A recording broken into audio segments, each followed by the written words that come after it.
नमस्कार दर्शक मित्रों, मैं हूं दिया खटवानी और स्वागत है आपका के न्यूज में। चलिए गौर करते हैं आज के मुख्य समाचारों से पहले कुछ हेडलाइंस पर। पश्चिम बंगाल के जादवपुर में मंगलवार को चुनाव के बाद हिंसा के मामलों की जांच करने पहुंची राष्ट्रीय मानवाधिकार आयोग की टीम पर हमला हो गया। इंफॉर्मेशन टेक्नोलॉजी पर संसद की स्थायी समिति ने फेसबुक और गूगल के अफसरों के साथ मंगलवार को मीटिंग की। जम्मू कश्मीर में पिछले 72 घंटे के दौरान एयरफोर्स स्टेशन पर हुए ड्रोन हमले और दूसरी आतंकी गतिविधियों को लेकर प्रधानमंत्री नरेंद्र मोदी ने एक हाई लेवल मीटिंग बुलाई। Drug controller general of India ने अमेरिकी कंपनी मॉडर्ना की कोरोना वैक्सीन के भारत में इमरजेंसी इस्तेमाल की मंजूरी दे दी है। भारतीय क्रिकेट कंट्रोल बोर्ड ने सोमवार को घोषणा कर दी थी कि वह अगले वर्ल्ड T20 का आयोजन भारत की जगह यूएई और ओमान में करने जा रहे हैं। तो चलिए गौर करते हैं अब मुख्य समाचारों पर। पश्चिम बंगाल के जादवपुर में मंगलवार को चुनाव के बाद हिंसा के मामलों की जांच करने पहुंची राष्ट्रीय मानवाधिकार आयोग की टीम पर हमला हो गया है। जांच टीम के सदस्य आतिफ रशीद ने बताया कि जांच के दौरान यह पाया गया कि यहां 40 से ज्यादा घरों को नुकसान हुआ है। इसी दौरान हम पर गुंडों ने हमला कर दिया है। इस घटना के बाद भाजपा नेता शुभेंदु अधिकारी ने कहा कि पश्चिम बंगाल की हालत कितनी गंभीर है ये एनएचआरसी टीम को भी पता चल गया। एनएचआरसी की टीम खुद नहीं आई, केंद्र सरकार ने भी उन्हें नहीं भेजा, वे हाईकोर्ट के निर्देश पर आए हैं। आतिफ रशीद ने इस घटना के बारे में सोशल मीडिया पर जानकारी दी। उन्होंने एक वीडियो पोस्ट किया है। इसमें कुछ लोग रशीद की और गुस्से में बढ़ते दिख रहे हैं। सीएसआईएफ ने जवान ने उन्हें रोक रहा है। कुछ और लोगों ने भी इस वीडियो को शेयर किए हैं। एक वीडियो में रशीद बता रहे हैं कि हम यहाँ कोर्ट के आदेश पर जांच के लिए आए हैं। यहाँ 40 से ज्यादा घर नष्ट हो चुके हैं। कुछ गुंडों ने हम पर अटैक किया, पुलिस पर भी हमला किया, हमें भगवाने की कोशिश की। ये हमारा हाल है तो आम आदमी का क्या होगा। हमने लोकल पुलिस को अपने आने की जानकारी दी थी लेकिन पुलिस नहीं आई। ये बहुत अफसोस की बात है। दूसरे वीडियो में रशीद लोगों से घिरे हैं। वे भीड़ को समझा रहे हैं कि आप लोग गलत रहे हो। रशीद ने लिखा कि इस वीडियो को देखिए, कैसे वेस्ट बंगाल के जादवपुर में दंगाई सीआईएसएफ के जवानों ने साथ भी मारपीट कर रहे हैं। मुझ तक पहुंचने के लिए सीआईएसआईएफ के जवानों की मौजूदगी में इनकी इतनी हिम्मत होती है कि आम आदमी जिसका कसूर सिर्फ इतना था कि उसने अपनी मर्जी से वोट किया तो उसका क्या हाल कर रहा होगा। इससे पहले रविवार को एनएचआरसी टीम के सदस्यों ने पश्चिम बंगाल में हिंसा के शिकार लोगों से मिलने या अपनी शिकायत मेल या फोन के जरिए बेचने के लिए कहा था।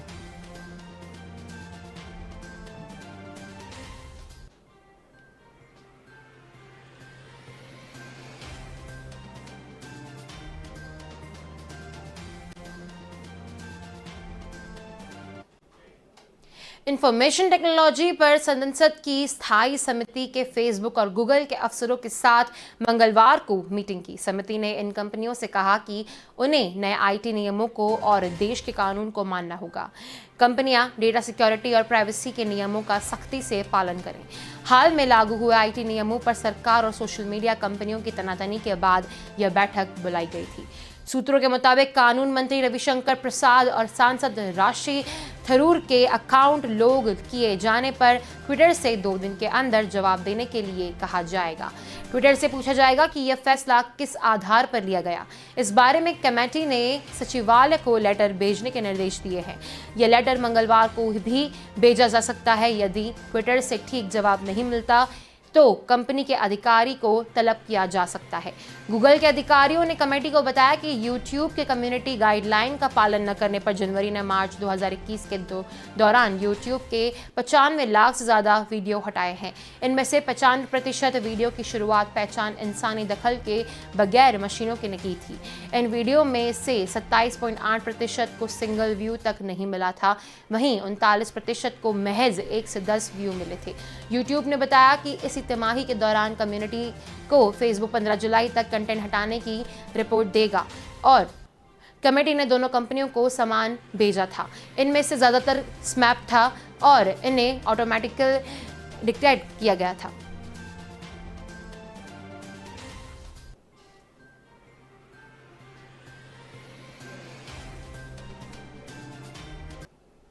जम्मू कश्मीर में पिछले 72 घंटे के दौरान एयरफोर्स स्टेशन पर हुए ड्रोन हमले और दूसरी आतंकी गतिविधियों को लेकर प्रधानमंत्री नरेंद्र मोदी ने एक हाई लेवल मीटिंग बुलाई।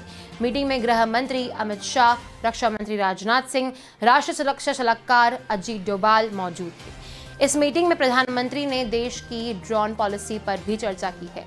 बैठक से पहले रक्षा मंत्री राजनाथ सिंह को एयरफोर्स चीफ ने भी ब्रीफ किया। सूत्रों के मुताबिक इस बैठक में रक्षा क्षेत्र में भविष्य की चुनौतियों और सुरक्षा बलों को आधुनिक उपकरणों से लैस करने पर भी बातचीत हुई है। 26 जून से मंगलवार तक जम्मू कश्मीर में 3 ड्रोन एक्टिविटी को हो चुकी है। जम्मू से सुंजवान मिलिट्री स्टेशन के पास सोमवार देर रात संदिग्ध ड्रोन नजर आया। कुछ मीडिया रिपोर्ट में कहा गया है कि कुंजवानी और कालूचक इलाके में भी ड्रोन दिखा है। हालांकि अभी यह पुष्टि नहीं हो पाई है कि तीनों जगह एक ही ड्रोन दिखा या ये अलग अलग थे। इस घटना के बाद सुरक्षा एजेंसियां अलर्ट हो गई हैं। बीते दिन में यहां तीसरी ड्रोन एक्टिविटी है। इससे पहले शनिवार रात एयरफोर्स स्टेशन पर ड्रोन अटैक हुआ था।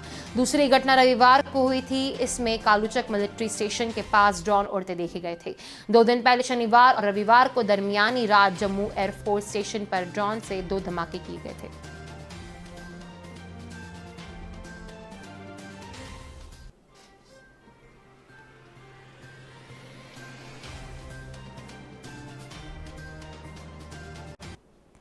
Drug controller general of India ने अमेरिकी कंपनी मॉडर्ना की कोरोना वैक्सीन के भारत में इमरजेंसी इस्तेमाल की मंजूरी दे दी है।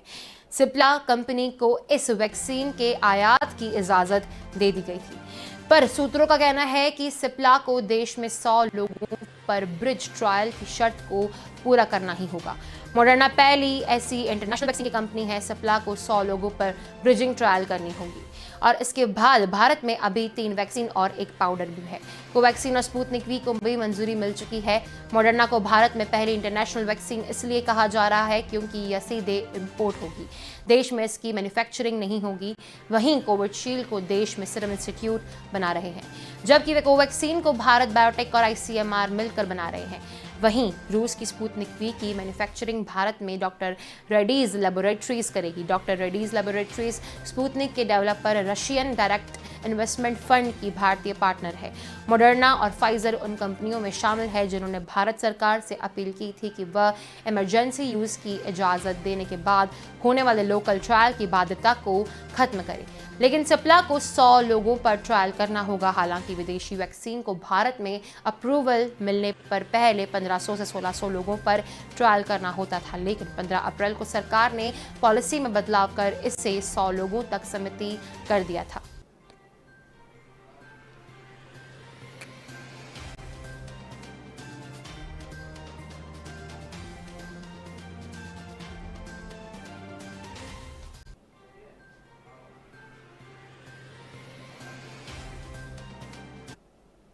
भारतीय क्रिकेट कंट्रोल बोर्ड ने सोमवार को घोषणा कर दी थी कि वह अगले वर्ल्ड T20 का आयोजन भारत की जगह यूएई और ओमान में करने जा रहा है।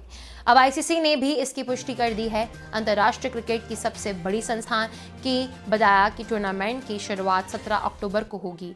फाइनल मुकाबला 14 नवंबर को खेला जाएगा। आईसीसी ने बताया कि बीसीसीआई इस टूर्नामेंट का होस्ट बना रहेगा। मैच 4 स्टेडियमों में खेले जाएंगे। ये स्टेडियम शेख जायद, दुबई इंटरनेशनल, शारजाह और ओमान क्रिकेट एकेडमी ग्राउंड है। टूर्नामेंट के पहले राउंड में 8 टीमें 2 ग्रुप में खेलेंगी। एक ग्रुप के मैच यूएई में और दूसरे ग्रुप के मैच ओमान में होंगे। Bangladesh, Sri Lanka, Ireland, Netherland, Scotland, Namibia, Oman और पापुआ न्यू गिनी ये टीमें हैं। दोनों ग्रुप से 2-2 टीमें सुपर 12 में पहुंचेगी। सुपर 12 के मुकाबले भी 2 ग्रुप में होंगे। इसके बाद दोनों ग्रुप से 2-2 टीमें सेमीफाइनल में पहुंचेंगी। आईसीसी के कैलेंडर में वर्ल्ड T20 हर 2 साल पर होने वाला टूर्नामेंट है, लेकिन इस बार इसका आयोजन 5 साल बाद होना है। 2020 में यह टूर्नामेंट ऑस्ट्रेलिया में होना था।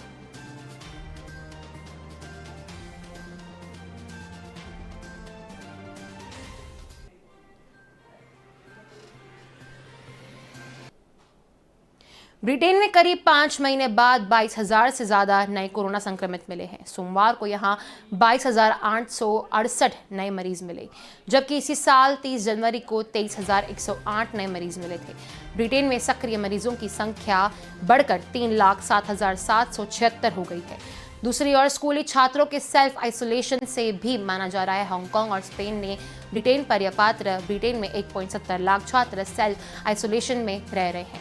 पिता परेशान हो गए हैं, बच्चों की शिक्षा भी बाधित हो रही है। स्कूल शिक्षा मंत्री निक बील ने मंगलवार को कहा, हम बच्चों के सेल्फ आइसोलेशन के बजाय डेली कॉन्टैक्ट टेस्टिंग पर जोर देना चाहते हैं। सरकार 19 जुलाई के पहले इस पर फैसला करेगी। ब्रिटेन में 17 जून तक 1.70 लाख छात्र सेल्फ आइसोलेशन में चले गए थे।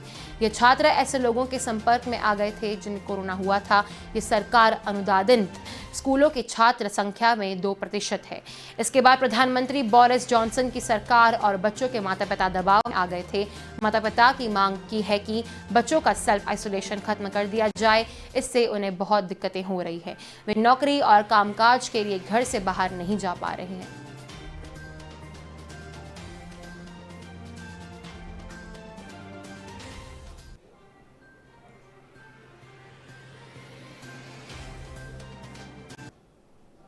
केंद्रीय गृह मंत्रालय ने जम्मू के वायुसेना अड्डे पर ड्रोन हमले की जांच NIA को सौंप दी है। वहीं सोमवार देर रात जम्मू के स्तुचरक इलाके के कुंजवानी में फिर संदिग्ध ड्रोन दिखा है। पिछले 2 दिन में यहां तीसरी बार ड्रोन देखा गया है। इधर जम्मू कश्मीर के पुलिस महानिदेशक दिलबाग सिंह ने कहा कि एयरबेस के पूर्व हुए ड्रोन हमले में आतंकी संगठन लश्कर-ए-तैयबा को हाथ हो सकता है। दूसरी ओर भारत ने संयुक्त राष्ट्र में आतंकी हमले के लिए ड्रोन के इस्तेमाल का मुद्दा उठाया, इस पर गंभीरता से ध्यान देने को कहा है।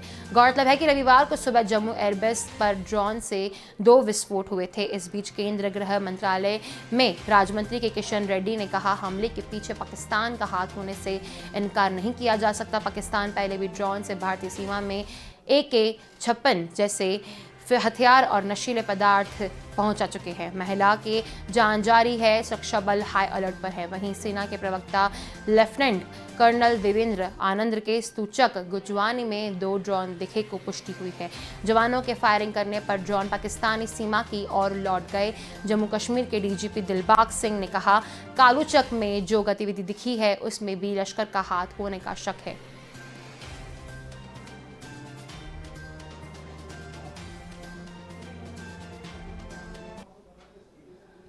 मध्य प्रदेश के देवास जिले में एक ही परिवार के 5 लोगों का नरंकाल मिला है। पुलिस के मुताबिक ये कंकाल एक आदिवासी परिवार के हैं जो 13 मई से लापता था।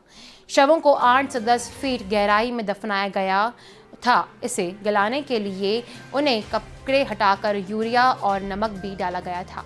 नमक के खाली पैकेट्स शव के पास मिले हैं। सूत्रों के मुताबिक इस परिवार की एक 21 साल की बेटी का गांव के ही एक दबंग व्यक्ति से अफेयर चल रहा था। कुछ दिनों बाद उसकी शादी होने वाली थी। लड़की उस पर शादी का दबाव बना रही थी।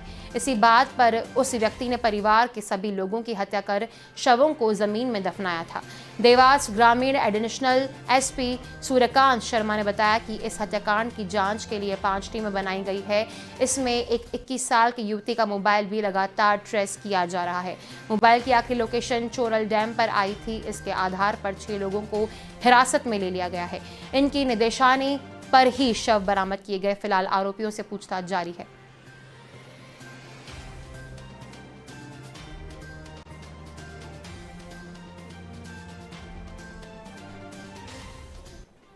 तो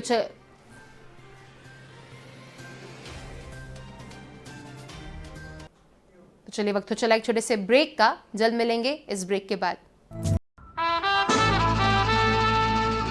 के रेडियो माहिती, मनोरंजन और मस्ती का ट्रायो। के रेडियो कहीं भी कभी भी, दिन हो मंगलमय से लेकर गुजरा हुआ जमाना तक का सफर। के रेडियो आप सुन रहे हो के रेडियो। जल्द शुरू हो रहा है के न्यूज की सुरीली भेंट। के रेडियो आप सुन रहे हो के रेडियो, कहीं भी कभी भी। आप हमें डाउनलोड कर सकते हैं। लाइक कीजिए, कमेंट कीजिए, सब्सक्राइब कीजिए और सुनिए के रेडियो। कहीं भी कभी भी। मैं हूँ आपकी आरजे जलपा। रे रे रे रे मारी सवार, ये गाना सुना ही होगा आपने। चलो सुबह हो गई, मस्ती की कश्ती, दिन का सफर सुहाना, एक शहर एक नजर, जनवाणी, सुनहरी दोपहरी, ये शाम मस्तानी, ढल गया दिन, नगमों की बारात, गुजरा हुआ जमाना, फिर वही रात है, मनोरंजन, माहिती और मस्ती के साथ। आप सुन रहे हो के रेडियो, कहीं भी कभी भी।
जब भी घर से बाहर जाएं, याद रखें कि कोविड अनुरूप व्यवहारों का पालन पूरी तरह करना है और अच्छी तरह करना है। यानी मास्क पहनकर रखें, दूसरों से कम 2 गज की दूरी बनाकर रखें और समय समय पर हाथ साफ करें ताकि हम और हमारा परिवार कोरोना से बचा रहे।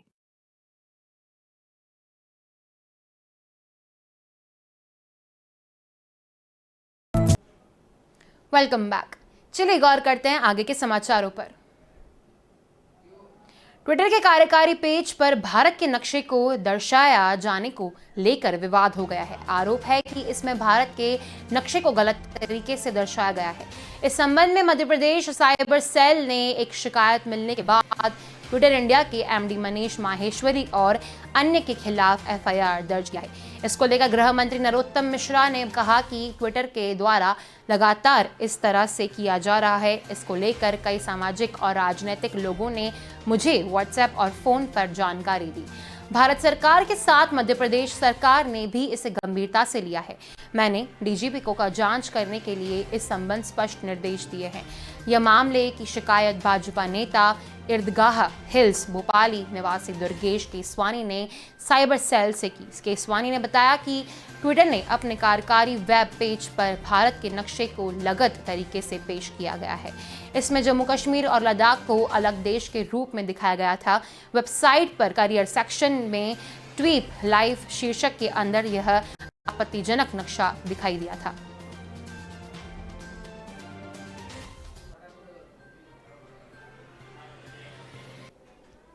बिहार एसटीईटी 2019 के रिजल्ट को लेकर सैकड़ों की संख्या में अभ्यर्थी मंगलवार को सड़कों पर उतर आए।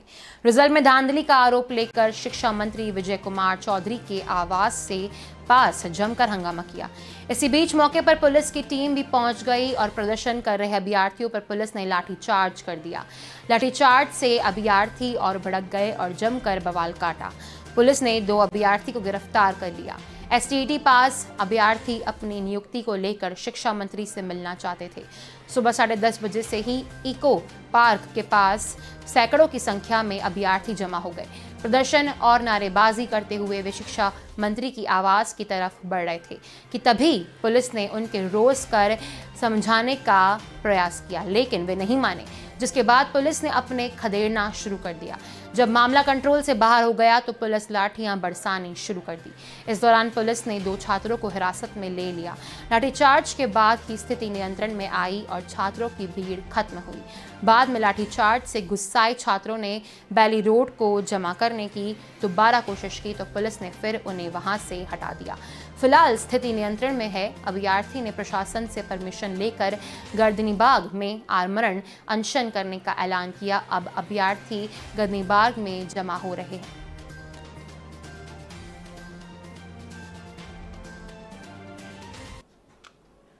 मौसम विभाग ने बिहार में 30 जून से 2 जुलाई के बीच भारी से अति भारी वर्षा को लेकर अलर्ट जारी किया है। इसका अधिक प्रभाव उत्तरी बिहार यानी हिमालय की तलहटी से सटे राज्य के जिलों पश्चिम चंपारण, पूर्वी चंपारण, सीतामढ़ी, मधुबनी, सुपौल एरिया और किशनगंज में होगा। इन जिलों में भारी से बहुत भारी बारिश वर्षा की संभावना है। इसके साथ राज्य के अनेक स्थानों पर गरज के साथ आकाशीय बिजली को लेकर अलर्ट किया गया है। बिहार के लगभग हर जिले में बादल छाए हुए हैं। पश्चिम भागों में भी तो घने बादल हैं। सतह से 3 किलोमीटर ऊपर तक पश्चिमी हवा का प्रभाव है। मानसून की रेखा अपने तय स्थान से उत्तरी की ओर बढ़ रही है। गंगा के मैदानी क्षेत्रों में और मध्य भागों से शुष्क पछुआ हवा और अर्ध पूर्वी हवा का प्रभाव बढ़ रहा है। उत्तरी बिहार में नमी युक्त हवाओं के जोर पकड़ने की संभावना है। इसी मौसम सिस्टम को आधार बताते हुए यह अलर्ट जारी हुआ है। उत्तर पश्चिम बिहार के सिवान, पश्चिम चंपारण, पूर्वी चंपारण, सारण और गोपालगंज में कई स्थानों पर गरज के साथ बारिश की संभावना है। मौसम विभाग ने 1-2 स्थानों पर भारी बारिश और गरज के साथ आकाशीय बिजली को लेकर अलर्ट किया है।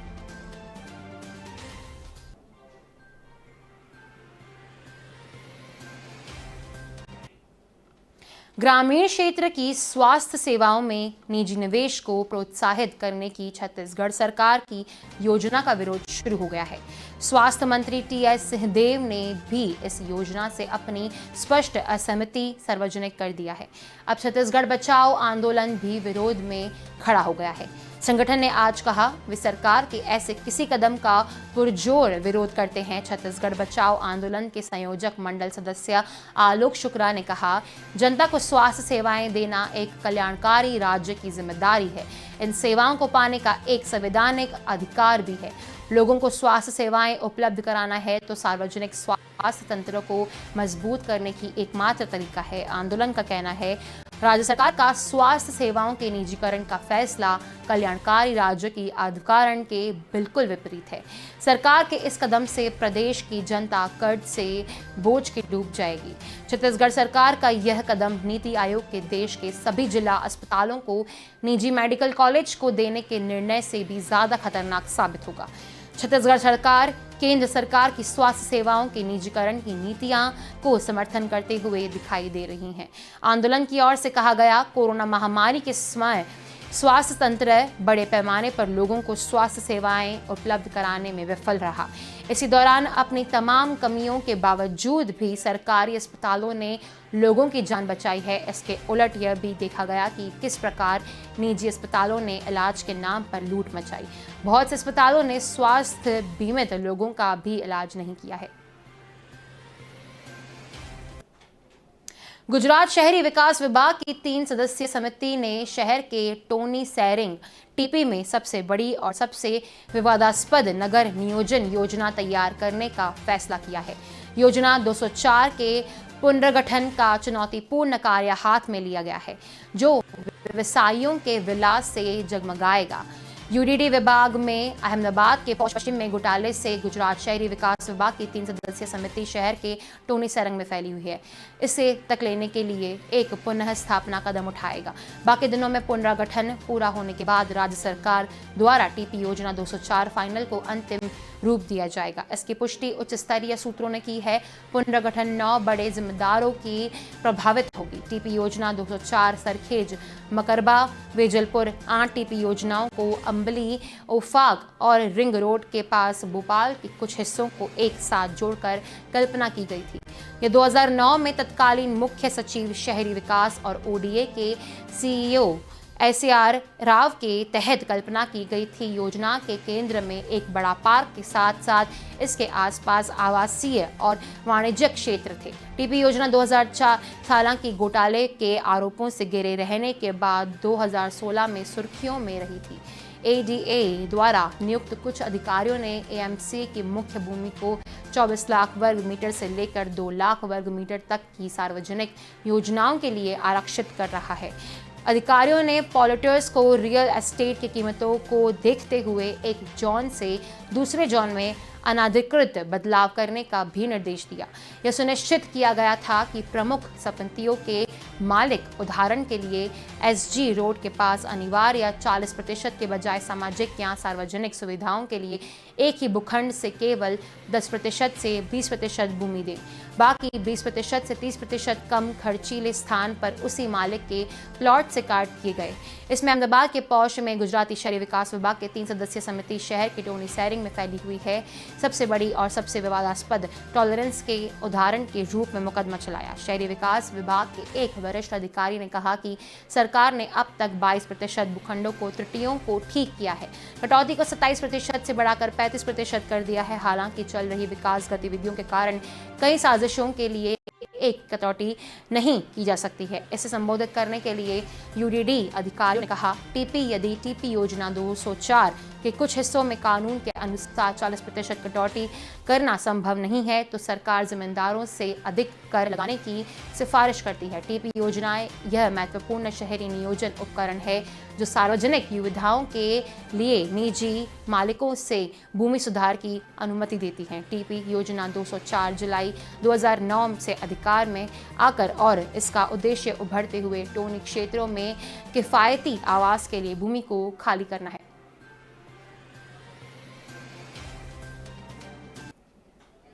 तो अभी के समाचारों में बस इतना ही। अधिक जानकारी के लिए देखते रहिए के न्यूज़। नमस्कार।